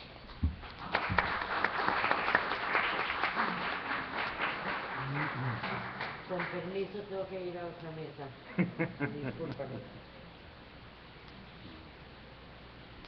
A continuación, Jorge Mario Cabrera va a exponer, o a presentar más bien el libro Asalta al Paraíso de Tatiana Lobo. Entonces vamos a dar las tarjetas a la señorita Rabacio para que lleve el tiempo. En 15 minutos. Usted me avisa cuando falten 3. Bien, Tatiana Lobo es una escritora de origen chileno. Nació en Puerto Montt en 1939. Vino a Costa Rica en 1966 y empezó a publicar, al menos hasta donde se pueden ver sus publicaciones, en 1989. La mayor parte de sus obras las publicó, o las ha publicado más bien, en la última década del siglo XX, y varias de sus obras han sido premiadas, sobre todo con el premio Aquileo Echeverría, o sea, costarricense, aunque ha tenido reconocimientos también internacionales. Llama la atención que ella no tiene una formación específica en literatura, sino en pintura, en teatro y en cerámica. Se fue a vivir al Caribe hace ya algún tiempo y entonces conoce muy bien ahí a las personas que viven en esa zona, y también tiene mucho respeto, mucho trato con las etnias. Entre sus obras, la primera que aparece es Tiempo de Claveles, que es de cuentos, de 1989. Después una obra de teatro, que es El Caballero del Quinto Centenario. Luego empezaron a salir unas obras muy, ¿cómo diríamos?, como muy leídas. Por ejemplo, precisamente Asalto al Paraíso, en 1992. Luego viene Entre Dios y el Diablo, que es una especie de cuento crónica. Está también Calipso, que es una novela. Blancos y Negros todo mezclado, que es coautora con otro señor, histórica, en 1997. El Año del Laberinto, es una novela del año 2000, que recibió tanto el premio Áncora como el Aquileo. El Corazón del Silencio, que es una novela escrita publicada en 2004. Esta recibió el premio Aquileo y el de la Academia Costarricense de la Lengua. Candelaria del Azar, una novela de 2008, que hasta donde estuve investigando era la última que le habían publicado. Quisiera dar algunos elementos para Salto al Paraíso y luego voy entrando en el argumento, por aquello también de no dar mucho el final, también, ¿verdad? Y porque es muy larga, ¿verdad? Solo el resumen yo llevaba cerca de 50 páginas, ¿verdad? Entonces, ¿pero qué es esto, no? Entonces me di cuenta de su estructura. No sé si ustedes comparan la primera parte del Quijote con la segunda. Entonces, en la primera parte del Quijote, de Cervantes, ¿verdad? No el de Avellaneda, en la primera parte del Quijote es como una novela que llaman tipo bizantina, es decir, tiene otras muchas obras metidas dentro. Y entonces aparece un personaje y narra su historia. Entonces así, es decir, el principal, que es Sancho Panza y Don Quijote, siguen en su camino. Luego se encuentran a lo mejor a una muchacha y les cuenta su historia. Entonces cada una de esas son como cuentos. Incluso tiene una novela metida dentro del Quijote, que es el curioso impertinente, ¿verdad? Entonces, luego del montón de críticas que le hicieron a la primera parte, y también porque ya estaba entrado en años, Cervantes eliminó todas esas alusiones a otras obras, al menos no meterlas dentro de la segunda parte, con lo cual salió más concreto. Bien, pues Asalto al Paraíso sigue en cierto modo lo de una novela bizantina. Entonces, se va a presentar, va el autor principal, digo, el personaje principal, que se llama Pedro Albarán, que es un español, y además de Pedro Albarán salen más de 30 personajes que intervienen en la novela, pero intervienen de una manera que no se les puede eliminar, diríamos, ¿verdad? Bueno, hay unos principales y otros no, pero en fin. Lo que procura hacer Tatiana Lobo es recobrar la figura de Pablo Presbere. Pablo Presbere fue un indígena de Talamanca que se levantó en armas en 1709, pero es algo muy llamativo porque no había habido levantamientos especiales en Costa Rica.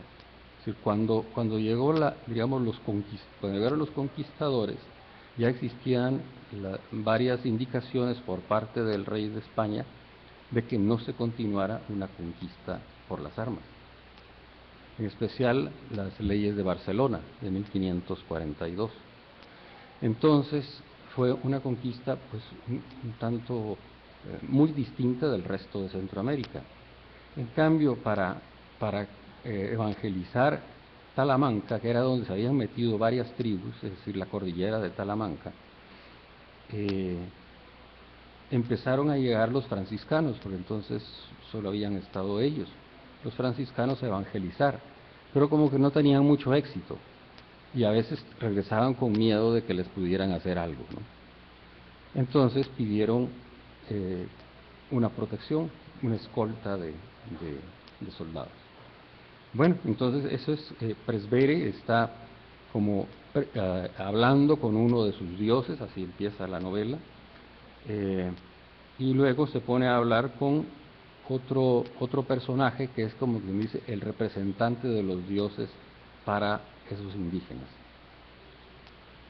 En cambio, Pedro Albarán, lo que ocurre que es un personaje, pues casi diríamos que es como un personaje pícaro, ¿verdad? De las novelas picarescas estas que salieron en España, y que en cierto momento él se toma unos tragos de más y empieza a hablar del futuro rey de España. Estamos a fines del siglo XVII, es decir, acaba de morir Carlos el Hechizado, Carlos II el Hechizado, que es de la Casa de Austria. Y entonces queda una duda de, como no tiene descendientes, de qué dinastía iba a seguir en España, si la de Austria o la de Francia. Entonces, Tatiana hace una especie así como presenta a España como una serie de luchas internas ahí, de ver quiénes son los que favorecen a Austria y quiénes son los que favorecen a Francia, y entonces ahí dentro de esos cae Pedro Albarán por haber hablado de que prefería un rey francés. Dentro de sus tragos dice que prefería un rey francés. Bueno, entonces llega la Inquisición y lo agarra y lo mete en una cárcel, y ahí medio lo tortura, medio lo esconde, medio lo deja en tinieblas, en fin. Bueno. Tatiana Lobo también hace lo de una novela histórica, pero actual, una novela centroamericana, que es el hacer adelantos y atrasos de la narración. Entonces, empieza con Pablo Presbe hablando con sus dioses, lo suspende, empieza con Pedro Albarán, lo suspende, luego se mete en otra historia aquí, luego adelanta cosas de Pedro. Entonces es como Rayuela, diríamos, ¿no? Como el libro Rayuela que uno tiene que organizar para poderlo leer de corrido, ¿no? Bien, pues entonces vamos a centrarnos en Pedro Albarán. Pedro Albarán es un español, como les decía, que se lo pintan, pero es totalmente imaginario. Las novelas históricas centroamericanas utilizan ciertos elementos de la historia y todo lo demás es ficción. Por ejemplo, es real lo que presenta Tatiana Lobo de los reyes de España. Es real también el nombre de los gobernadores de Costa Rica en ese entonces. Ahora, las familias que ahí viven, quién sabe. Ella estuvo mucho tiempo viendo los archivos eclesiásticos, digamos, el de la curia metropolitana en San José, y parece que los de Cartago también. Lo que ocurre es que hace como cierto muralista mexicano, donde me parece que es Rivera, pero puede haber sido otro, donde uno entra a ver sus murales, y los personajes que no les gustan los ponen como si fueran unos monstruos. ¿Y quiénes son esos personajes para él? Él es el pintor de la Revolución Mexicana. Entonces son los españoles, los curas, los que tienen dinero y esto, y todos los demás son los grandes héroes. Entonces, para Tatiana Lobo, los que pinta mal son o de una manera jocosa o de una manera burlesca, son algunos españoles, los curas, sobre todo, y todo lo que tiene que ver con religión católica. Entonces, pues va presentando ahí cómo aquello era una especie de vivir en Cartago, ¿verdad? Como algo artificial, ¿verdad? La religión, o de conveniencia, una cosa así. Bueno, entonces Pedro Albarán logra huir de la Inquisición y se viene a América. Mientras tanto, allá en España había conversado con un franciscano que era profesor de universidad, y él es el que le hace una carta de presentación para los franciscanos de Costa Rica. Bueno, él llega a México y se viene hasta Costa Rica. Aquí presenta a los que presenta muy bien, y también con un nombre un tanto llamativo, es a ciertos elementos de la sociedad de Cartago, no sé si existieron, pero que no son muy honestos. Por ejemplo, a una señora, ustedes ya oyeron hablar de los pardos en la conferencia que presentaron ayer. Los pardos son todos los que no son blancos. Entonces son los negros, los indios, los mestizos, los mulatos, todo. Presenta una parda que le dice la madre de forasteros, y lo pone así con mayúsculas. La madre de forasteros era una parda que tenía un garito, y en el garito, pues además de garito, daban otros servicios. Entonces a ella la pinta así lo máximo, ¿verdad? Entonces, bueno. En cambio, Pablo de Rebullida, que es uno de los franciscanos que estaba evangelizando, lo pinta como si fuera loco, ¿sí? Como que no está en sus cabales, como que lo que quiere es como hacerse fama, hacerse famoso. No sé. Luego está los indígenas que aparecen ahí, que es una india muda, que a veces la llamó Catalina, pero resulta que no, que Tatiana Lobo pretendía que no tuviera nombre, pero se le escapó y le puso 2 o 3 veces Catalina. Y su hermana Jerónima. Entonces Jerónima era, pues, una india bravísima, ¿verdad? A ella no se le ponía nada enfrente, ¿no? Un día Pedro Albarán la encuentra que se quiere llevar a su hija, y entonces como que la quiere atacar, y Jerónima se defiende y termina en el suelo Pedro Albarán, ¿verdad? Y ella se va. Sí, no se le podían poner las manos encima, era tremendo. Bueno, en cambio la india muda viene a representar como el pueblo indígena en general de Costa Rica, ¿verdad? En donde dice que lo que más llamaba la atención de la india muda, no se olvide de las tarjetas. No, sí, Bueno, son los ojos, que dice que ahí se le veían hasta pescaditos dorados. Bueno, no sé, eso dice. Y una vez se encuentran a un fraile de estos adolescentes que le llama Juan de las Alas. Es un muchachillo, pues, muy jovencito, y aparece ahí como de broma, como un juglar, que se estaba mirando fijamente a los ojos de la muda, porque ahí le encontraba no sé qué cosas, ¿verdad? Entonces al pobre lo castigan, ¿verdad? por andar detrás de la muda. Bueno, Juan de las Alas representa a un personaje que es medio héroe, pero está loco. Es el personaje que tiene levitaciones. Es decir, como eso en la religión católica se ve como alguien que tiene unos dones especiales. Es decir, levitarse, levantarse, así. Pues él levitaba y echaba luces, pero estaba loco.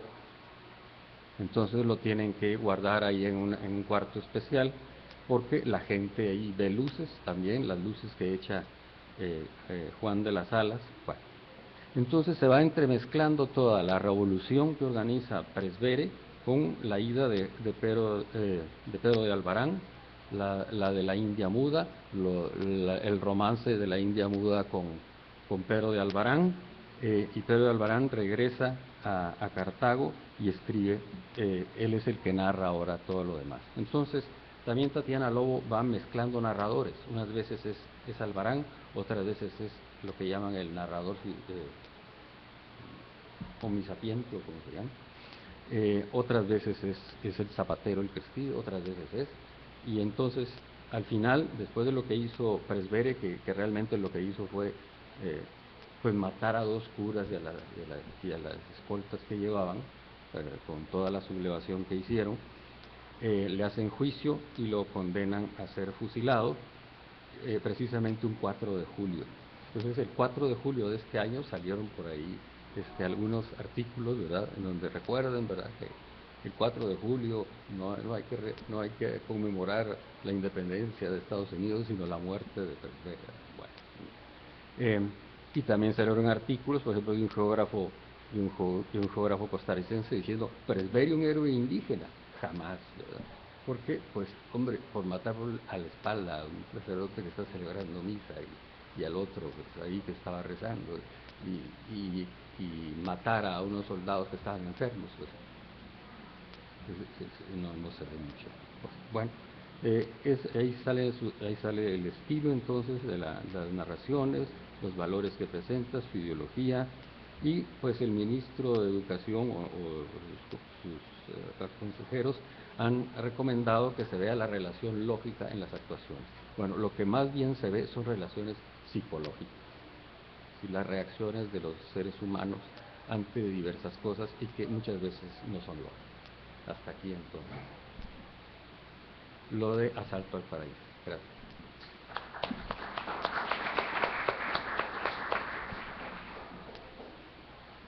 Bien, seguimos ahora entonces con... Ya casi se me pierde.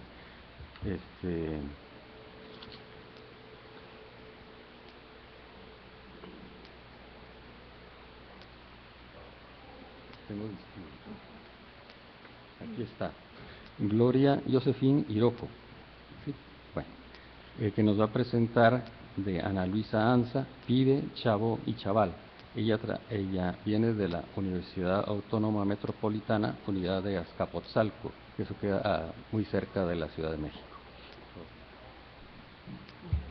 Yo les voy a hablar sobre Pibe, Chavo y Chaval, que es un cuento que me pidió Elena Ospina que trajera para hablar de una compañera que es Ana Luisa Anza, otra mexicana, para que conocieran un poquito la literatura infantil, aunque ese no es mi campo de especialidad, ¿no? Yo realmente trabajo intertextualidad, interculturalidad y literatura comparada. Pero pues me dio mucho gusto poder leer este cuentito y podérselos comentar.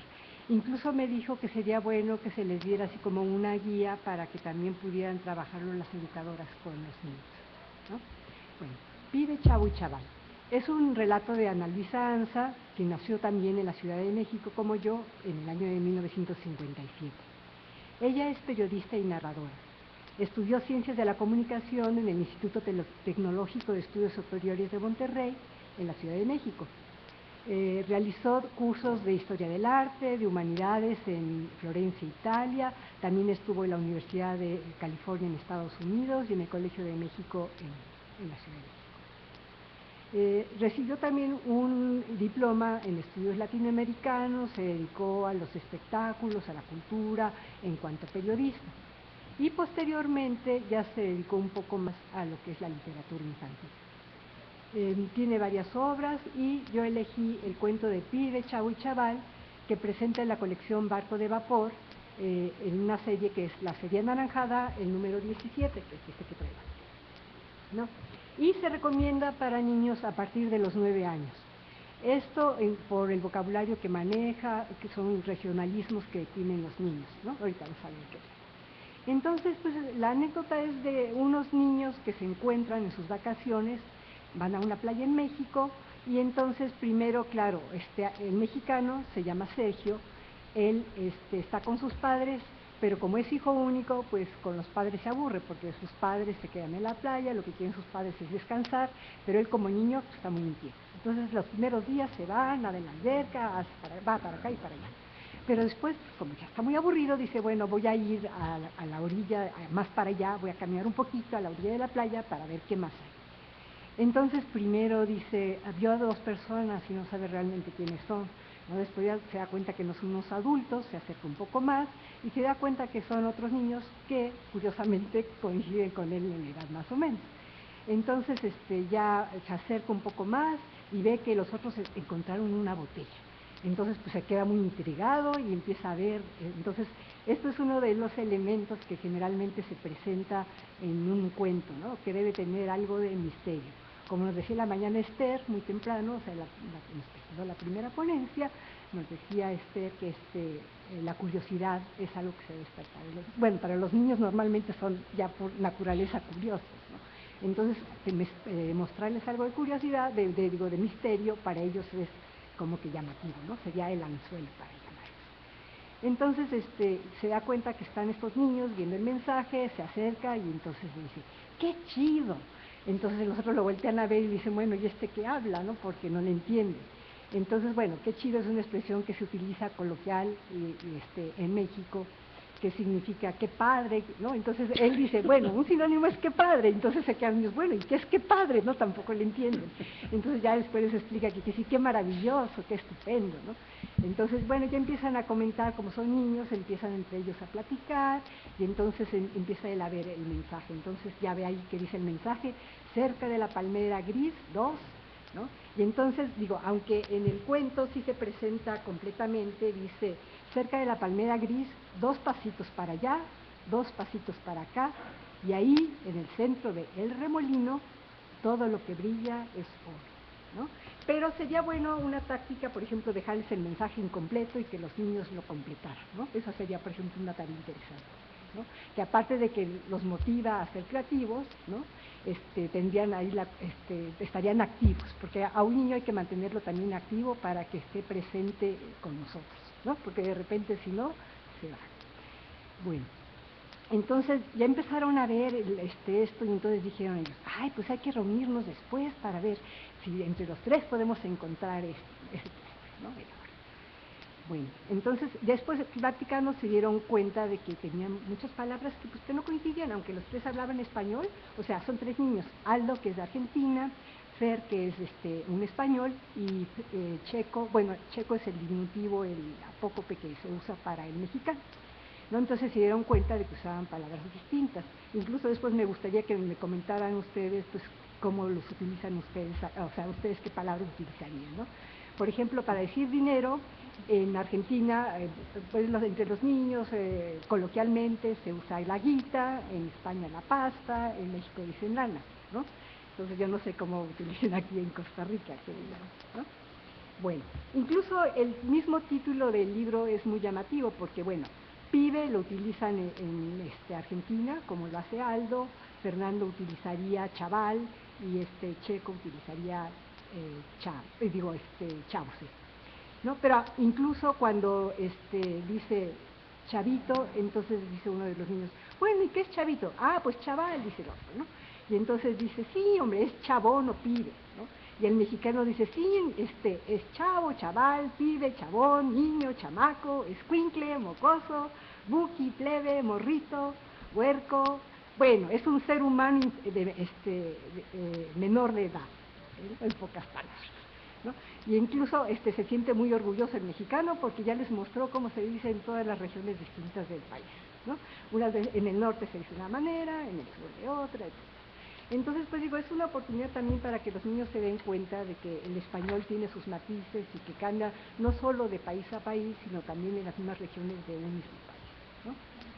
Bueno, entonces ya se reúnen después los niños y resulta que en una de esas desaparece uno de los niños, ¿no? Entonces sus compañeros ven que dejó, por más o menos en el lugar donde se reunían, otra botella con un mensaje. Entonces tratan de desentrañar qué dice ese mensaje, porque tampoco lo entienden muy bien, ¿no? Entonces, bueno, este pequeño cuento se basa en el suspense, ¿no? Mantener el suspense para que estén atentos los niños. Tiene un ritmo ágil, que también es una de las características que debe tener un cuento para niños. La rapidez, y que los mantiene como que a la expectativa de tratar de adivinar qué es lo que puede contener esa otra botella, ¿no? Porque no le entienden los otros dos niños, porque el niño habla en su muy particular español, ¿no? Bueno, además, otra característica que deben de tener, a mi parecer, el género de cuento infantil, debe ser que tenga dispositivos o subterfugios, ¿no? Como pueden ser las pistas, que en ocasiones son falsas. Eso se le llama los cliffhangers, ¿no? Bueno, estas son así ganchos, anzuelos, también se les define como garfios, cadenas, para que el público esté a la expectativa, ¿no? También se le suele evocar como terror inteligente, ¿no? Porque es capaz de mantener la atención del lector o del espectador. Entonces, este género se combina con las otras artes, ¿no? Incluso ahora más, ¿no? Con todo lo que hay, las historietas, con los medios tecnológicos, que se puede hacer muchas combinaciones, ¿no? Bueno, entonces, si analizamos el cuento, observamos que en su estructura presenta un argumento con una tesis bien fundamentada y consistente, a diferencia de otros géneros. Eso también tiene que ser muy claro para los niños, ¿no? Y aquí, por ejemplo, la intervención de adultos, de la policía y todo eso lo hace muy interesante. Incluso también se puede hablar cuál sería la finalidad de esto, ¿no? Ya para nosotros en cuanto profesores. Aquí sería, por ejemplo, muchos de los elementos de los que habló Esther, ¿no? Temprano, porque es despertar su creatividad, y para eso se pueden hacer distintos ejercicios. Aquí tengo una lista que les propongo, pero igual, y por ejemplo, una sería para que también aprendieran vocabulario de otras partes, poner cómo se le dice al dinero en México, en Argentina, en España, y entonces en Costa Rica, ¿no? Por ejemplo, los niños tendrían que completar en Costa Rica, ¿cómo dirían ustedes, ¿no? Y distintas palabras que aparecen en el texto, porque las marca con letra cursiva la autora, para que pues tengamos más facilidad en buscarlos y ópticamente, o sea, visualmente sea llamativos, ¿no? Bueno, para crear, por ejemplo, se les podría decir a los niños que redactaran un mensaje, ¿no? Que colocaran en una botella un mensaje ellos, ¿no? Quizás con un mapa, o también podría ser preguntarles al principio, para ustedes, ¿qué es un tesoro? ¿Qué tesoro tienen en la vida? ¿No? Entonces, no sé, a lo mejor ahí también sería, se podría estudiar muy bien al niño, ¿no? Porque algunos mencionarían cosas materiales, por ejemplo, ¿no? Que sería lo más usual. Pero podría ser que alguien empezara, no, pues mi tesoro más grande es mi madre, o alguna otra cosa, ¿no? O el alma, o qué sé yo. Yo me acuerdo que cuando yo era niña, en tercero de primaria, llegó una profesora que nos daba ciencias sociales y biología, y llegó y nos dice, a ver, ¿cuál es el más grande tesoro que tienen ustedes? Entonces sí me acuerdo que había compañeros que empezaban con que, ay, qué joyas, otro dinero, y ¿no? Y ya finalmente, después de un rato, me dicen, no, ¿no se han fijado? O sea, la salud es el tesoro más grande que pueden tener uno, ¿no? Y empezó a explicar, y ahí comenzó ella con su clase de biología, ¿no? Que fue muy interesante, a mí se me quedó grabadísimo, ¿no? Y en realidad sí, la salud es un tesoro muy preciado, ¿no? Pero incluso también aquí podríamos decirles, ¿y qué tal si pensaran que su tesoro más grande es su país, ¿no? Costa Rica, ¿no? Y ya a partir de ahí se pueden hacer distintos ejercicios también. O, por ejemplo, hicieran un diccionario, como les digo, con las distintas palabras, ¿no? De los distintos regionalismos. O que continuaran ellos la anécdota, o que imaginaran que uno de los protagonistas es un costarricense, ¿no? Un tico. Para ir más allá, también podrían ellos crear una campaña, porque bueno, finalmente el mensaje se trata de una campaña publicitaria. Ya no les voy a contar mucho, porque entonces ya van a saber de todo lo que trata el cuento. Pero entonces también podrían pensar ellos, se les podría decir, bueno, a ver, si tú tuvieras que hacer una campaña publicitaria aquí en Costa Rica, ¿cómo invitarías tú al extranjero o a la otra gente para que viniera a visitar nuestro país? ¿No? Podría ser un elemento. O bien, para ir más allá, por ejemplo, que averiguaran, se pusieran a leer en revistas, en libros y todo esto, y esto los inicia un poquito en la investigación. O sea, no hay que esperarnos a que digan, ya voy a hacer mi tesis para que empiecen a investigar, ¿no? Porque luego uno se encuentra con sorpresas. Yo, por ejemplo, en la Ciudad de México tuve la oportunidad, cuando estuve en la biblioteca, de conocer a varios extranjeros, y en una ocasión me llamó muchísimo la atención de encontrarme a un peruano que estaba haciendo ya su tesis de maestría y que no sabía cómo buscar la información. Yo dije, bueno, ¿cómo es posible, no? Bueno, temas pueden ser apertura de nuevos horizontes para los niños, ¿no? Para que ellos sepan destacar ciertas actividades, ciertos temas. Y luego, pues, también que hicieron una reflexión acerca de nuestro idioma español, ¿no? Y todo esto pues va muy ligado al espíritu aventurero que siempre tienen los niños. Entonces los invito a que lean y también conozcan un poquito los cuentos que se hacen en México, ¿no? Pire, Chavo y Chaval, de Ana Luisa Ana. Muchas gracias.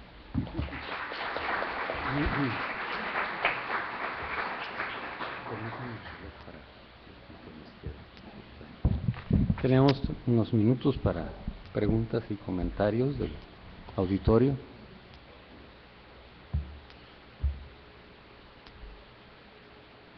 Sí.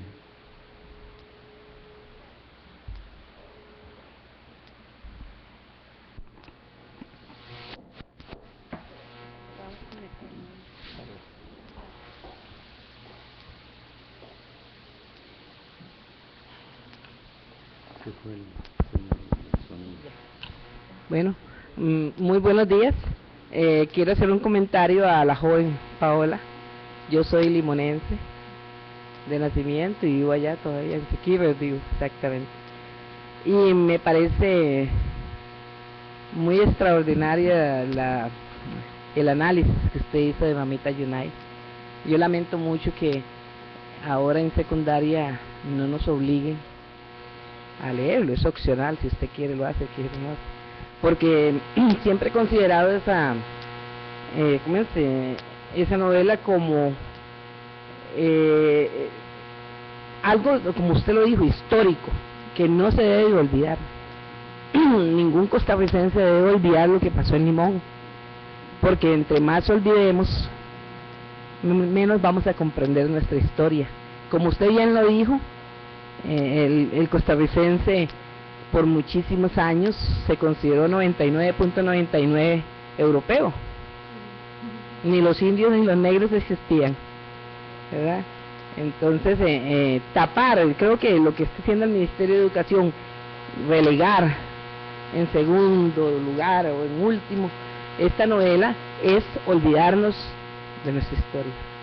Yo la felicito, lo que usted ha hecho es muy muy bueno, y es más, le solicito que si es posible y quiere darme una copia de este trabajo, me ayudaría muchísimo, porque es un respaldo más de lo que yo siempre he pensado para poder compartirlo con mis alumnos y con todas las generaciones que estén en mis manos desde aquí a no sé cuánto tiempo, ¿verdad? Muchas gracias, la felicito. Bueno, ¿puedo comentar algo? Considero que la novela también es bastante... se presta también como para, no solo para no olvidar, sino como para tener claro también lo que sigue sucediendo respecto a las plantaciones de piña. O sea, se está repitiendo un poco la historia en ese sistema también. Entonces considero que la novela es bastante valiosa como para mantener siempre el recuerdo vivo. Sí, bueno, nací y crecí acá, pero mis padres son inmigrantes italianos. Ahí están. Pero yo nací y crecí acá y crecí, digamos que en este juego bicultural. Y sí, soy una mezcla ahí curiosa.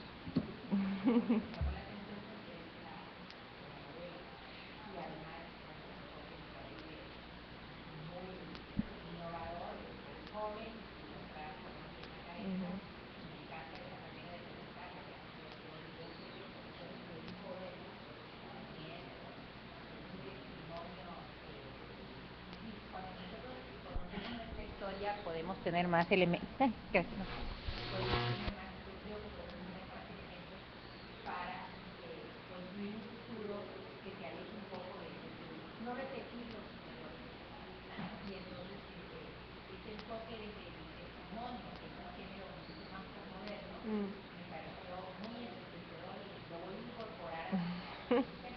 Por allá.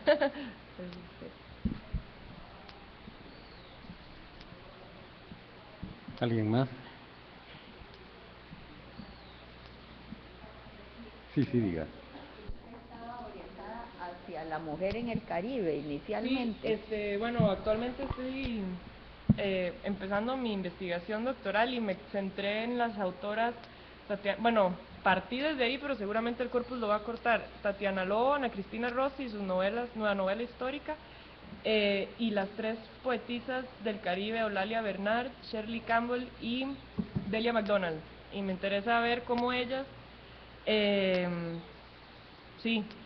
transforman, o más bien se contraponen a los mitos nacionales de de Costa Rica, y cómo entonces representan una nueva realidad y una nueva identidad nacional. Entonces, bueno, y me centré en las mujeres porque lo que me interesa sí es digamos, desde las perspectivas femeninas, establecer un discurso femenino latinoamericano y en el caso nuestro costarricense, desde el Caribe, que representa una doble exclusión, ¿verdad? Ya la parte periférica de lo que se considera la nación costarricense, y además las mujeres que siempre han sido silenciadas, ¿verdad? Entonces por ahí va.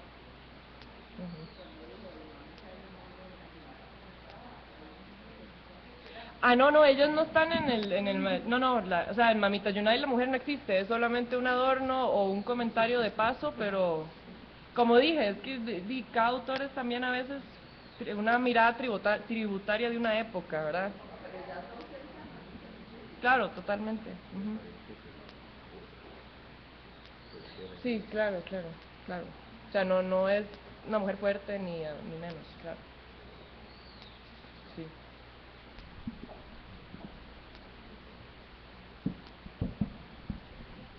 Muy bien, entonces damos por terminada esta primera sesión y los invito a que escuchen las palabras de la maestra de ceremonias. Ahora los invitamos a tomar un receso de 30 minutos y pasar a tomar un refrigerio, y a partir de las 10:30 de la mañana nos reuniremos en la sala central para escuchar 2 ponencias y 2 conferencias plenarias. Gracias. Ah, sí, súper bien. Sí, yo estoy en Würzburg allí. Me gusta mucho. Claro, ¿cómo no? ¡Uy, hola! ¿Cómo estás? Igual, qué alegría, un granito de arena dejé yo por ahí. Claro, ¿cómo no? ¡Qué lindo verla! Igual. Pero años. Sí, dale. Dame un segundo que lo... No sé si saca, pero bueno. Sí, pero igual te lo doy. Claro, ¿usted sigue yendo a Alemania? Porque sería interesante, ¿no? Porque además su área de... Sí, su área de, me interesa, digamos, la literatura comparada y todo eso, sería bueno tener... Una compañía que trabaja en Ah, genial, porque estoy forzada a meterlo. Súper, gracias.